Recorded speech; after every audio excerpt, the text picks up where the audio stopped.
Tu peux bino susu merci parce que tu es biké boza ebele pour na kolanda émission oyo pona AVC. Pona AVC eza émission moko oyo to sali po ete epesa kabino tango nyonso basango ya AVC. AVC oyo eza parti politique autre vision du Congo. Nazanga mokote toza elongo na ndeko moko oye akoyeba na ko se présenter to pesi mbote ndeko. Ceux qui te connaissent ba kombo na yo nani pe oza nani. Kombo na ngai ndeko Mike Kondi Solobinda nazali moko ya ba membre fondateur na lisanga o ya politique to bengi autre vision du Congo, parti politique cher ya excellence maître Didier Boudimou Tubwanga. Merci beaucoup. Yende tokolobela makambo o etali AVC, mais actualité eko obligé biso ndeko tolobela kama makambo o pezali koleka na mboka na biso. J'ose croire bien que obosanité pe oza au courant ya makambo nyonso o ezoleka na kati ya mboka na biso, surtout na cadre politique. Tozomona ba confession 6/2 bazali koyokana te. Oyo ya mibale balobi ke bakati boyokani na bango entre oyo mususu ya 6 wana, mais loko esali biso pasi ezali nini ezali bango nyonso bazali basali na nzambe pona nini bokabwani ya boye na likambo etali politique. Nako yanola mutuna na on a deux volets, na volet politique et puis na volet religieux. Na volet politique esengeli to sepelaka na oto bengi ba valeur démocratique. Na kati ya jeu démocratique, quand il y a élection, batalaka ba oyo baponi baza ebele bangonde balongi. C'est normal, il y a wana bapesa ka temps ya ko préparer ba propagande etc. Bino bokoyi bopona bozali 8 sur les 8-6 baponi koto bino de boni bo s'imposer wana za bondoki za mutema mabi. Wana na volet politique. Na volet religieuse, balobi nini biso nyonso na kati ya nzoto ya Kristo, tozali bobele un seul corps. Tozali ko constituer le corps du Christ. Biso nyonso. Mais soki lobo ekomi kolinga e bima ekende, oni tegeza bondoki. Comment il se destituer na corps ya Christ? Yo muto yozali évangéliste, yo muto yozali père. Yo muto yo oza modèle na ba valeur chrétienne wana. Et là ici kaka ndenge mokana nzambe loba vérité, lumière na ténèbres boyi ko fande sika mokote. Et la majorité ya vérité ezali ba batikali. Pour lokuta to ténèbres ya monde kimi. Te bango ba moni ke bango nde baza na voix ya malamu parce que baza majoritaire. Ba église wana ba confession na mususu eza ba église moko ya babenga ngo ba binzambe nzambe. Donc bango nde église catholique, protestante, bango nde baza likolo yo lobi nini pona modèle ya bongo. Non, c'est faux. En tout cas, dans la logique wana te. Moi je vous dis esika ténèbres na lumière ezali, ténèbres nde pakataka mbango. Les autres en attend oyo église esengeli ba vérité et commis polele. Vous connaîtrez la vérité vous affranchira. Les autres vérités to yiko bomba ngo suna si la Bible était pour mutu nyonso a capacité à retanga Bible pour ayeba. Le Saint-Esprit est là pour ça. Mais bino bo se désolidariser na corps du Christ. C'est vous la vérité.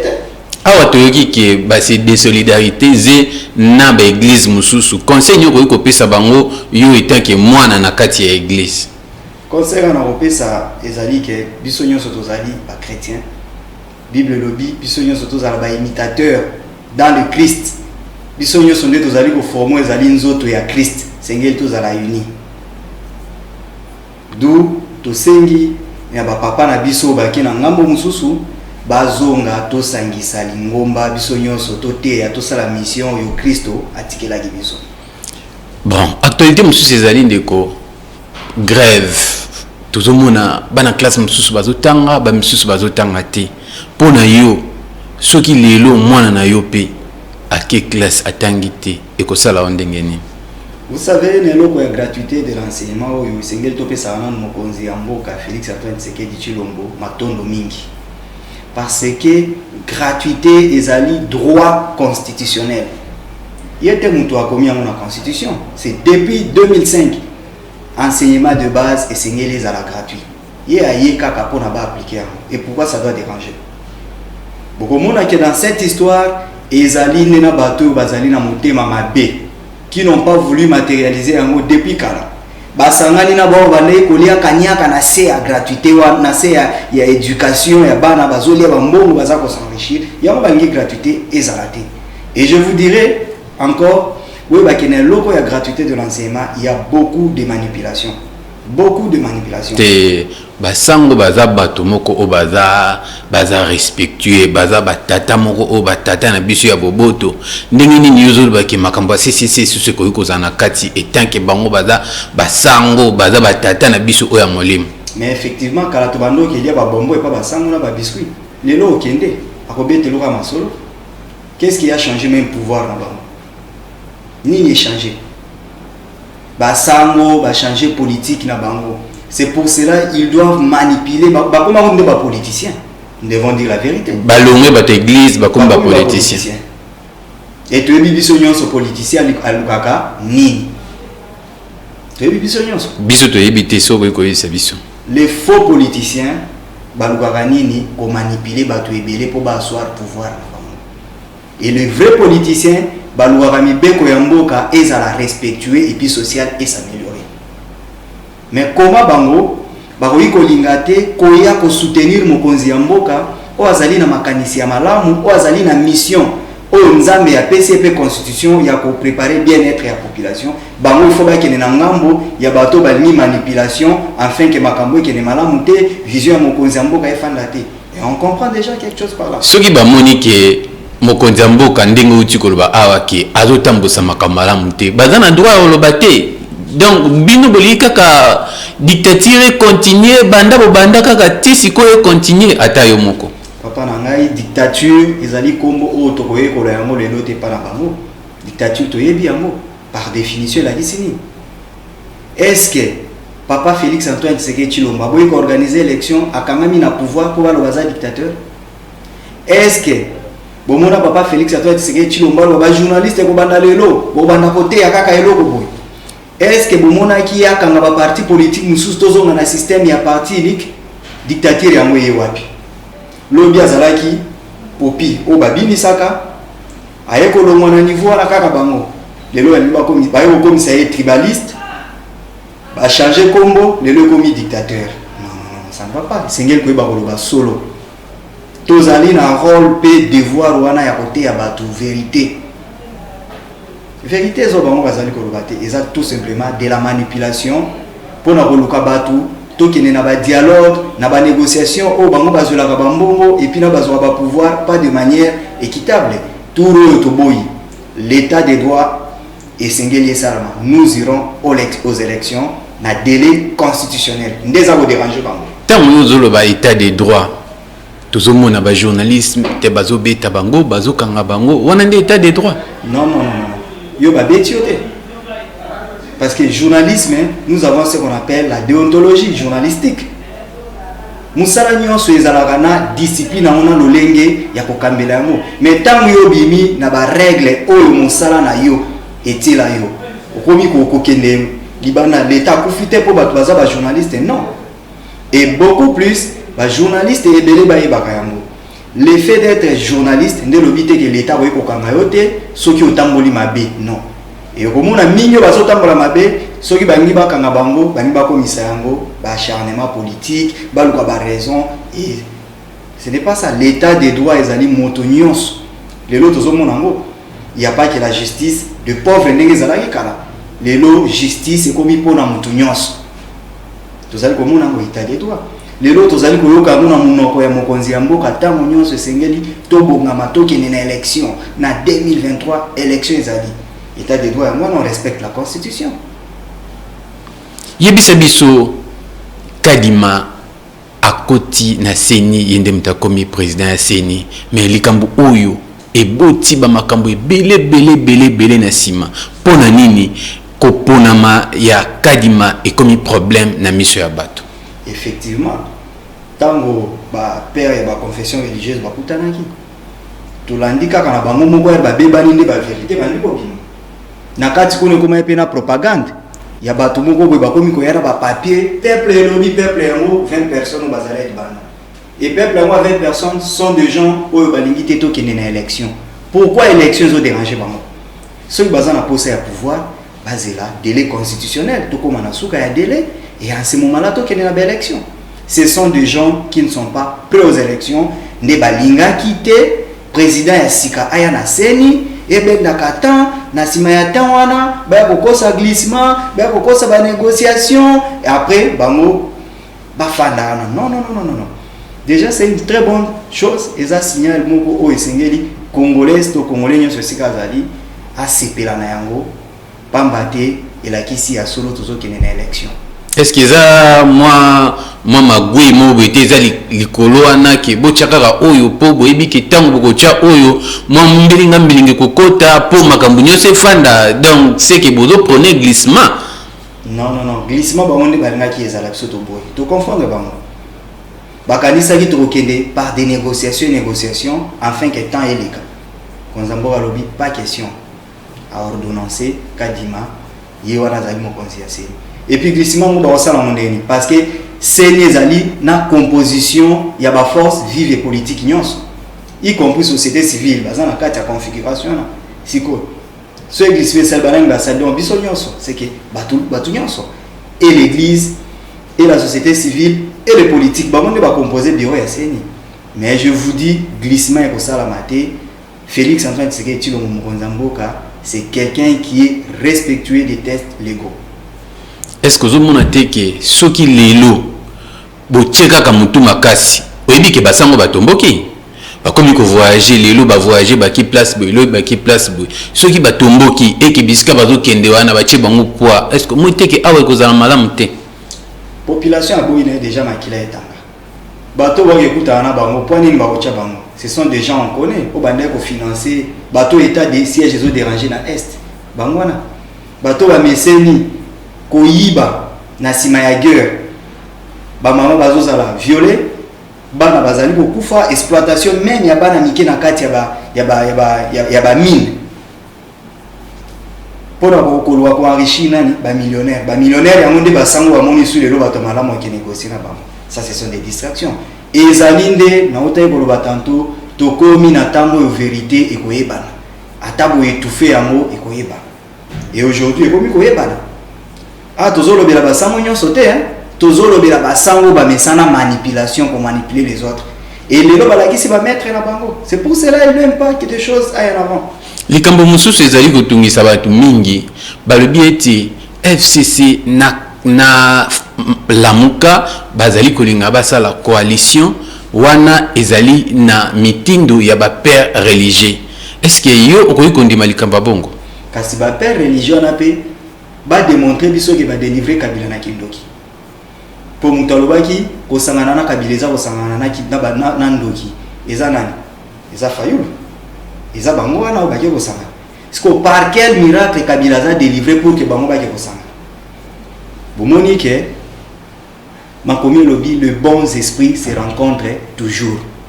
Loko la bango bazmo bazana esprit na bango oyo ya mabe wana esengi bango ba se rencontrer amba yesala kana bango. Et biso totikali na esprit na biso ya malamu esprit ya kotosa mibeko ya mboka ya kosunga ba action ya chef de l'état afin que social ya congolais ezala équilibré et mata. Est-ce que bozo bangate ko sangana na bango ce qui est comme effectif? Est-ce que président de la République à côté les mangali sous acha libaya na 2023 malgré alingi a organisé des élections? Est-ce que côté na bino bozo bangate que tango bako sangana ba gagner mbala moko toko bangelo nini chola zo représenter combien de personnes azaka yemoko ba catholique bazé belé peuple donc si peuple o ya kota en église catholique automatiquement il faut adhérer na vision ya chole non to kotaka na ba église ezali to adhérer na vision ya ba leader ya ba église té mais to adhérer na parole du Seigneur tolandaka bangote tolandaka nde liloba ya nzambe. Mais soki ozali mokambi okomi koluka o egare biso na makambu ya nzambe o mema biso na vision politique na yo o tozomona pour faire avancer peut-être on ira pas à lancer appel peuple ba bimatoni peuple ba kondima te po bazana peuple te biso nde tozana peuple yango bazobanga pour ceux toke na élection peuple nda ko exprimer volonté na ya mokonzi ni ya lingia kambaye tellement bon bana peuple te yango bazobanga. Nous on a vu ça On a même été vandalisé 3 fois. Et pas bandeko ya décidé pour tokangami na bango siège à l'occasion de rien. Baye babuki tout ça pour na koluka ko démoraliser biso, ba activité na biso ba mona ka to salaka. Akamuna biso bato yo bazana peuple. Lokolo bazana peuple bazana vérité photo luganini to démoraliser bango. Ba koma oya ko buka siège ko panza manyo swana. Oui, oyebisaki biso ke ozali moko ya bakambi na kati ya AVC. AVC elingi koloba nini? Ezali oyo bato babelaka maladi to nini? Soki koyebisa biso AVC eza nini? Mingi motuno otuni eza vraiment ya motu ya makasi. Po bato ebele tamba koyoka ozali moko ya lisanga AVC. AVC mo ya maladi. Ya moto ya nola bamo AVC ezali ya maladi te. AVC na molai na ngo elingi koloba autre vision du Congo. Né tant tozali kotia ngo en sigle et bimisi AVC. Donc AVC wana ezali ya maladie te mais ezali nde ya autre vision du Congo. Voilà. Donc kokanisa musu ya ndenge mususu pona Congo. Voilà. Tant bango baza komona Congo des médiocres, biso tozali koluwa komona Congo des excellents. Tant bango bazali kokanisa komona Congo ya bato baza kolala nzala, biso tozali kokanisa Congo oyo abondance ya bile ezali. Tant bango bazali koluka komona Congo oyo to ya alphabet et diminuer analphabétisme mati makasi bana moyeba tanga ezalité biso tozali komona Congo bana bazali éduqué batu ebele batangi batu ya maele ebele tango bango bazali kolinga komona jeunesse ya Congo ezala na balabala ba manipuler bango biso tozali komona jeunesse ya Congo bafandi autour ya table pour na réfléchir pour mettre ba synergie ba moyen ensemble comment faire avancer le pays jeunesse ya Congo na kati ya musala tango bango bazali koluka komona bitumba na est biso tozali koluka komona est ezala pacifier kimia ekota tango bango bazali koluka komona Congo ezala na désordre ba glissement sala mapo ba kene na table de négociation bango kande bazala so 8-9 biso tozali koluka komona Congo oyo jour wana ya élection population ya bimi akei na urne a voté kitoko seni a proclamer résultat yango wana nde autre vision du Congo. Voilà nde komona biso tolingi komona Congo wana esika ba valeur ya bomoto ezali respecté. Autre vision du Congo betela biso nanu ezali ya nani euta wapi ebima wapi. Autre vision du Congo ngo ezaka parti moko eza na maleti to eza parti opema existe ka penza ya solo. Autre vision du Congo ezali parti politique oyo ezali ko exister tozali pe enregistré na journal officiel ya RDC depuis 2016. Donc toza pe na arrêté na biso ministériel eza parti oyo ezali officiel na République démocratique du Congo. Ezali parti oyo e kambami na camarade autorité morale Didier Boudimbo Tubwanga.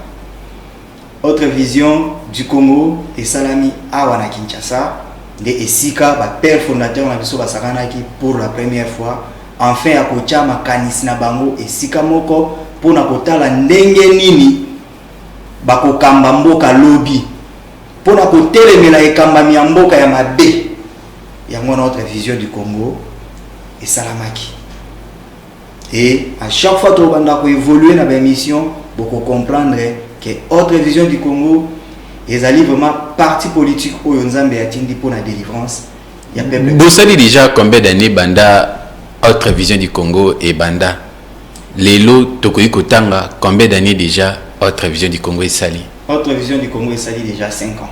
Nous sommes à la 5e année. 5 ans ya pamba. Oui, 5 ans ya pamba. Donc c'est que autre vision du Congo lokola non bimi vraiment pas batouté. Donc c'est que na moi batuka muke oh est-ce que ils a peine structuré autre vision du Congo? En tout cas, ndeko na website autre vision du Congo dans les 5 ans to sali makambo ebele et puis to yebani. Parce que na Kinshasa autre vision du Congo ezali na 4 districts ezali na ba commune nyons pe chaque jour ba activité et salamaka. Chaque jour siège na biso ya interfédération ezali na limité 7e rue industrielle na enceinte école Africa wana siège na biso interfédération ya Kinshasa.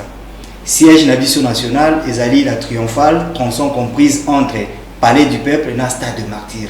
Nangambo wana bokomona siège ya autre vision du Congo. Donc au niveau c'est ce qui est autre vision du Congo est parti moko structuré eza vraiment na ba norme nyonso oyo bato bazalaka na yango ba parti parce politique.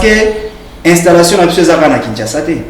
Toza na Grand Katanga, toza na kati ya Likasi, toza na Kolwezi, toza na Lubumbashi, toza na Nord Kivu, toza na Sud Kivu, toza na Équateur, autre vision du Congo ezali, toza na Kwilu, toza na Kwango, tozali na Congo central.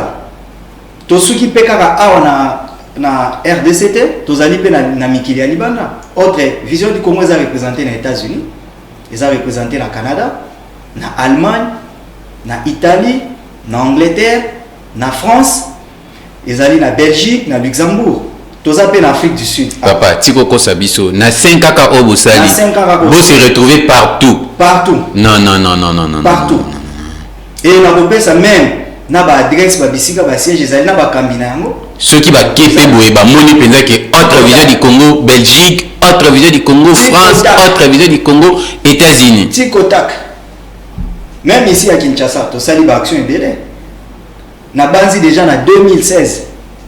Première action to sala tango bato balingi to kende na maponamité. Baza ko se distraire na ba kanoni nyo glissime au salma. Biso toloba to kende na élection avec de machines à voter. Bokomona na ba centre nyonso na 2016, ba centre ba point chaud nyonso à Kinshasa. Ko la na UPN awa ba panneau publicitaire ou la kisaka ba vidéo biso bato boso to bandi yango na ba blog la biso ya politique pour la wesa bato toke na ba élection. Et là, on a eu un aéroport, il y a un Njilo, Yeti, victoire partout. À l'époque déjà. Sur le volet social, autre vision du Congo, pour qu'on marie social, la biso na réalité sur le terrain. Première action de ça. Pour encourager ma maman, la biso balone, la biso bamunda, beaucoup la bibola, côté à qui moins on a fait des activités avec eux. Deuxième activité, la biso, parce que tu as la discrimination, tout ça, l'activité pour qu'on festoyer ensemble, ba femme na ba ndundu ko encourager ba monde et entrepreneuriat.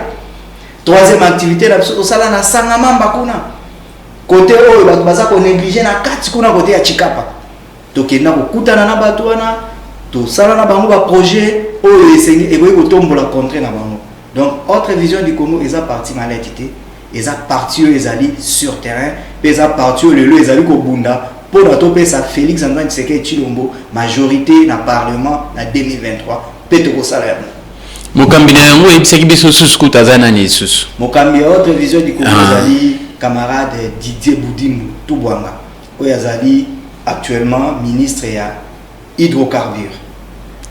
Est-ce que bozali ya gauche ou bozali à droite bozo se situer na position nini na cadre ya parti politique boza bato à gauche tout boza bato à droite tout boza bato à centre ndenge parti na bino ezali? Je vous dirais mon frère gauche droite centre des mots français wana eza tina te mais biso tozali ba social démocrate tolingi social ezala slogan te mais ezala réalité. Social est à la Nassani à Congolais, social est à la télé à Congolais, social est à la soins de santé à Congolais, social est à la potanga à Congolais, social est à l'infrastructure à Congolais, social est à la système, il y a développement, il y a économie, il y a Congolais. Tolingi pe démocratie est à la réelle. Tolingi urne et pe sakabokonzi. Tolingi liberté d'expression est à la réelle. Tolingi ba arrestation arbitraire ezalate omoni yango mokonzi mboka yaki mbala moko ba kasho ya lokuta o ba chaka ya na ba aner nyaso ekangama. Donc c'est ce que nous voulons.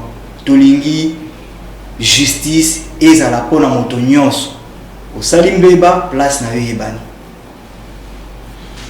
tango zoloba osalimbeba place na yemonani place na yemonani wapi na place nini to komana te yebisa biso sikoyo relation nini obino bozana yango na IDPS po na yokaki en passant que ozali ba allié ya IDPS eza ndenge nini pourquoi choix na bino ekendaki kaka na IDPS? Effectivement na otaki kolobelo moko awa ya mutuya na lobi tozali ba social démocrate IDPS baza banani ba social démocrate. Déjà sur le principe idéologique tozo partager na bango likanisi wana et amélioration sociale na démocratie fanda na mboka na biso. La deuxième des choses parce que boyi koloba pourquoi pas bokenega ko adhérer pourquoi pas koloba bon. Mais je vous dis encore autre chose pour ça qui bisonanu to kendeka vers IDPS parce que maboko pembe baza maboko pembe biso po tozalaki maboko pembe, les bons esprits se rencontrent yamwana tosanganaki pe to bundi elongo jusqu'à ce que tu aies pouvoir dans la magistrature suprême et lobby tu as pouvoir ti na ba parlement pour na 2023 tu as la sous ba alliance té oyo ezo blokaka parfois ba action ya mokonzi mboka. On va donner au chef de l'État la majorité. Est-ce que vous croyez que na parcours ya chef de l'État oyo asali banda a continue pouvoir tikino lelo ndemozo kokumisa wana? Est-ce que vous croyez que na 2023 ba élection ekozala pe ozo banga te que na 2023 président Nabino akoya? En tout cas, je vous assure, na 2023 élection ekozala. Nakadima. Oui, Nakadima. Na Seni. Seni est une institution en Mboka Nabiso. Ils ont une mission nango. Il y a moins qu'organiser l'élection. Parce que ce que tu as Nakadima, peut-être c'est trop dur. Azam. Et pour vous dire, on a bien qu'à Moulou Babotier pour jour à moi à côté la bino pour n'endégni ce qui n'endégni. Hein? À ta bino. Est-ce que ça là bon vraiment? Le quoi la combo Zakadima donc n'est pas à Moulouba. Tu veux que Facebook est comme un méta. Donc Facebook peut comme Moulouba. Tika biloko wana kadima za muluba te po bao bazol ba kadima muluba bazatana bref moko to ezola réellement kadima na za muluba et za bato bazo banga ndeto kende mabonami, je le disais. Et je vous dis tellement mokonzi mboka a travaillé malamu a bundi na lolenge nyonso azo ko continuer na kobunda pour na amélioration tant entendu à peuple congolais et à la réelle. En tout cas, peuple congolais a simanae parce qu'on continue à payer sa confiance. Des peuples congolais a payer sa confiance na bato oyo bakoya pour na payer sa majorité dans le parlement. AVC, est-ce que eza parti oyo ezali pe na secrétariat général ceux qui keboye to kuta pe secrétariat général et fandi to kuti pe ba structure nyonso makam nyonso oyo ezala ba parti mususu ko ikozala ceux ko bedela biso na moi lisolo. En tout cas, je vous dis autre vision du Congo, beaucoup de makambu oyo et l'équipe qui toko na ba parti on sous no bokanisaka. Vous avez avantage hein? Dans avantage te ba sous bazali. Ya yebana mais parti ezate. Bango ba parti malette. Na kotanga ba komo na bango te mais toyebi bango. Mais je vous dis autre vision du Congo na pesi na adresse ya siège na biso ya Kinshasa, na pesi adresse ya siège na biso national. Nous avons un secrétaire général Maître Magloire Kassongo. Un homme intègre, un manager, oyo, na ba stratégie nyonso tozali ko sala ensemble na niveau ya bureau politique, enfin il y a ko permettre à ce que autre vision du Congo a gagné électorat na ba échéance nyonso où ezali prévu.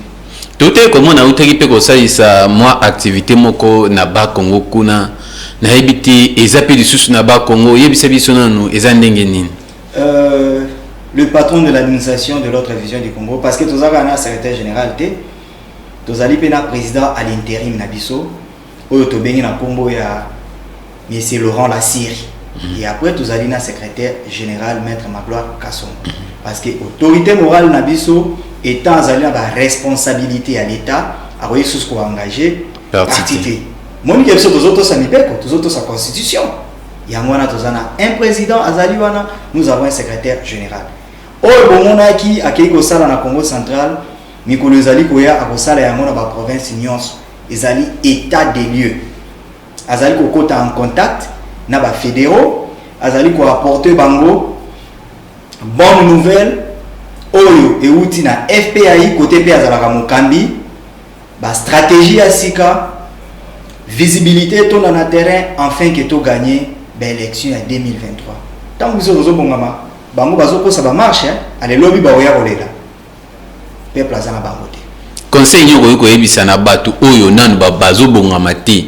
Bazo ko sala sous prétexte que Kadima asali boye, intel asali boye.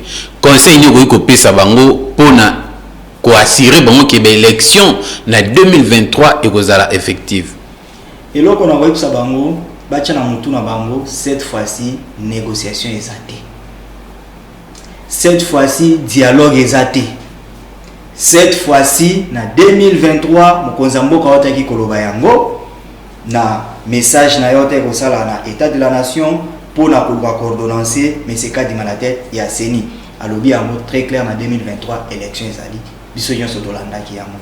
Donc bandeko wana mingi otokanga mimba ngo siège batika ba provocation ya koyaka ko vandaliser siège na biso batika ba négociation wana bazali ko lukana ba provocation zangatina ba se concentrer autour ya ba stratégie nini et ko permettre bango bazongisa confiance et pas ya peuple pour peuple asia botoli bango confiance peuple oyo ko lingate moto azo sangana na bandoki et puis bato bobengi bandoki lobi boke sangana na bango sans que ça biso soki bazalaki délivrer. Ça, ce sont des distractions. Donc va s'organiser baibaki tout pas de dialogue, pas de négociation, mais peuple nde akopé sa bokonzi na mwana mboka Félix Antoine Tshisekedi Tshilombo. Pour nani ozana assurance wana ya makasi ya kolobaki président Félix Tshilombo yende muto akogagner l'élection. Est-ce que ça nelo mo iza cachete? Eloko nini yoyi ozala caché aussi longtemps tozomona ya zana peuple. Tozomona ba appel ceux qui a lancé appel bato bazo respecter. Tozomona e azako bunda pona amélioration ya mboka na biso. Tozako mona yazo fandi sa démocratie. Soko lobi kuta amélioration ya climat ya mboka na biso. Tozomona ke bato ebele bazo lela awa. Ah tozoli ate boye crise mpiaka banda kota tozomona clarté mais yo awa yo zebisa biso ki eza bien. Na ebité outi poto tozalara awa na kini. Ndeko nazalara awa solo ya poto na yoka ngote. Nazalara ko tune na besoin bato poto ba ya awa na mindele nyonso na poto zana ba potentialité nyonso ya ko rendre pays na biso 1000 fois louable ko le kapoto. Et loko zo la population ba mona lokola moi pas ezali parce que bazalaki na nzala ya makasi. Na nzala wana atama ezotoka ya fufu na moto bango balingi kaka ya intervention rapide mbala moko. Or ezali gestion de l'État. Sur le plan diplomatique, notre pays ne produisait pas. Nyonso était kamakawa na ya kolia na ya kotonganda kuna nyonso utaka libanda. Siko ba voisin wana bozana bango relation malamu te. Au moins côté ba tchaki biso. Des deux. Ba voisin wana otobumi na bango relation sur le plan diplomatique. Et ce sont eux bazako détenir capitaux ya makasi ya Afrique. Donc ba voyage nyonso au président Sala wana pona yo eza malamu pona mboka. Effectivement lelo RDC tozongi bato. Lelo RDC un Congolais a commis respectueux. Lelo Congolais a occupé la mboka mususu asali marche ba respecter ba encadrer. Grâce à chef de l'État. Lelo RDC a longwe na liste ya ba pays endettés pour la toute première fois. RDC a un pays, na liste va pays endetté. Le RDC a simbi leadership en Afrique. Et a simbi leadership même il y a la zone économique, il y a Afrique australe, centrale, etc. Congo l'a commis respecté grâce à ma voyage. Le boé, bah homme d'affaires, bah commis na espoir il y a besoin de investir dans Congo parce que climat d'affaires est bandi kobonga. Toujours kaka o budget na biso mati comme na boye oh réserve na banque comme boye mais toujours kaka na maloba mais palpablement boye toujours ko palper en moti to ko ça ndingi ni poto palper en vraiment. Effectivement croissance économique est différent na développement pays ekoki ko croître économiquement mais pendant que pays wana ezali pena na seuil ya pauvreté. Donc c'est normal. Ezali ba réalité ezali normal. Ezali normal. Tozala bino na mboka oyo. Lelo ba régie financier ya mboka na biso ekomi ko sala ba 150%. Ya bénéfice, ya résultat 150 donc soki ba katela ki bango 100% zali 10 000, bango ba sali 15 000, 20 000. Excédent. Ezate mais na panier ménagère ndezo mona na té c'est ça le problème. Na panier ménagère et komona na ndenge nini? Na panier ménagère et komona na tango politique salariale et ko s'améliorer totalement. Tango création d'emploi et ko ya lisusu à gogo. Tango bato ba kotika ba manipulation pour ma jeunesse na peuple congolais ndenge nini mutu na coin na ye akoki kosala projet ya malamu oyo l'état congolais akoki ko soutenir yango parce que ba banque et le ekomi toza na banque agricole mais qui est cet homme politique a initié na kati ya jeunesse to sala projet moko boye ya agronomie to sala projet moko boye oyo toki ko zo financement na niveau ya banque wana bazate kaka alo ala ri ti na église to moni yango abungi na mission na pastorale akomi na mission politique to zali ko mona yango liloba suka nini okoki koloba po ete toyeba na kostopper mwa moke parce que tokokota lisusu na deuxième plan oyo tokolobela lisusu makasi mpona parti liloba nini oyo asuka oyo okoki koloba po ete toyeba na koclôturer mpona mokolo na lelo liloba ya suka na kosenga na peuple congolais tokomi déjà mature tokomi respectueux na scène internationale et sengeli tout s'approprier na bénédiction wana ko ezali Félix Antoine Tshisekedi Tshilombo o sengeli tout soutenir wana yango ya mibale na kosenga na bandeko nyonso baya ko adhérer massivement na idéologie ya autre vision du Congo partout et kamami na ndeko Didier Boudimbu Tubwama kaka ya awato ya mokili mobimba oyo bazana besoin ba s'adhérer pe bakoyi ko s'adhérer effectivement mokili mobimba ba bazana besoin ya ko s'adhérer baya ba ko s'adhérer et aussi le ba implantation dans un parti politique ezalaka quotidien à chaque jour et sous kakate donc champ ezali toujours continuer implantation ezali vie quotidien à parti politique. Merci beaucoup tozaki na ndeko Mike ye oyo tuti ko solola na ye tina makambo oyo etali AVC biso nyonso to comprendre que AVC ezali parti oyo eza parti malette tende bato balobaka mais auti ko détailler biso auti ko faire voir biso noir sur blanc que AVC ezali parti oyo eza ko exister kaka awa na Kinshasa te mais ezali ko exister na Congo pe na mokili mobimba auti ko pesa biso ba bisika nyonso oyo ezali na si biso lokola TV za radio te toko kende tomona atana ba image atana batu oyo ba représentant oyo ya ba parti politique o bazana mikili ya poto tokozwa ata ba interview na bango pour te faire voir bino ke AVC ezali parti oyo eza parti malette te mais na 5 ans oyo esali et comme déjà neti mutu oyo asali soki bambule belé wana eza selon maloba oyo ye alobi biso tozoloba kaka oyo ye auti koloba yango biso to bandeli yango na lolenge na biso pona koyebisa bino ete AVC ezali parti ya makasi parti ya munene oyo ezali pe kosala makama minene na kati ya mokili mobimba papa na bosana kiloko moko falaki na tuna yo toutaki kolanda outaki kozala orateur na activité moko esalamaki na monga fula kuna yebisa biso nani mutu ezalaki ya nini pe nani mutu azalaki na likolo na yango na mwa maloba muke. Effectivement action oyo tosalaki na monga fula ezalaki inauguration ya esika oyo ndeko Marie Paul azali moko ya ba membre na biso na niveau ya Belgique a offrir ba orphelin bisika ya kofanda côté à Mongafula na cadre social et deuxièmement à TP centre de formation pour les personnes vivant avec l'albinisme et tout les albinos côté Bobanda Rolanda ba formation na bango na coupe couture ba formation na bango na makambo ya ménage et puis ba formation na bango na ba domaine ebélé comme on les a volé social biso tozali un parti politique ou tozali social et démocrate yangwana ba initiative ya bongo esengeli kaka tozala to appuyer yango to tombola yango na mwa muke o tozali na yango quand même bandeko wana pe ba se sentir tampé soulagé lokola tozalaki wana tomone ke ezape initiative ya mutu moko oyo auti na mokili ya poto. Effectivement yango natangaki mama Marie Paul Bia oyo azali parrainé pa ya ndeko Chocho Bokito bamone ba kina initiative wana ko ezali ONG AV Sky.